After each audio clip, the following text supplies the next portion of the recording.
Bonjour, c'est Marie et je voudrais en ce temps de confinement vous partager une pépite, une bonne nouvelle, quelque chose de positif pour garder l'espérance et la pêche. Non, l'humanité n'est pas foutue.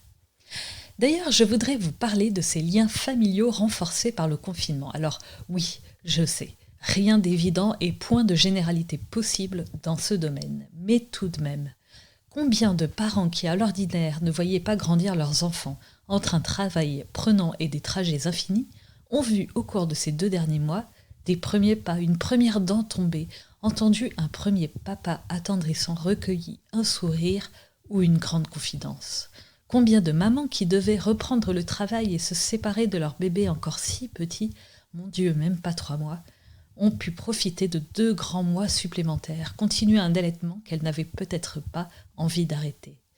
Qui avait songé avant ce confinement à appeler tous les jours ses parents ou ses grands-parents? À vrai dire, très peu.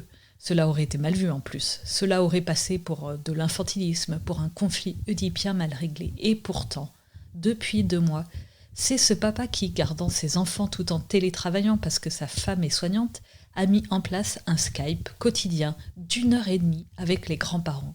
Ceux-ci étant trop contents de recueillir les petites histoires du jour des enfants et de leur lire des albums.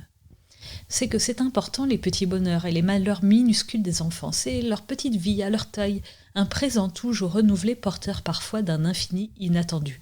Les enfants ont le chic de toujours poser une question existentielle au milieu de 2 historiettes. Dis papa, le corps devient quoi quand on meurt? Vous avez 5 minutes.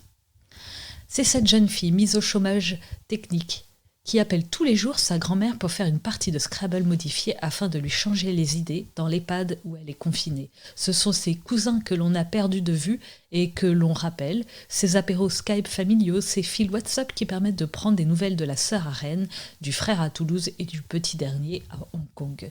Ce sont ces familles de cœur que l'on s'est construites quand on n'a plus de famille de sang. C'est cette prière familiale que l'on a remise en place avec les petits devenus grands et qui a été chaque jour le plus beau moment de la journée. Le confinement se termine et il aura mis en lumière l'essentiel qui est invisible à nos yeux. L'amour qui ne se construit que dans le quotidien et la répétition.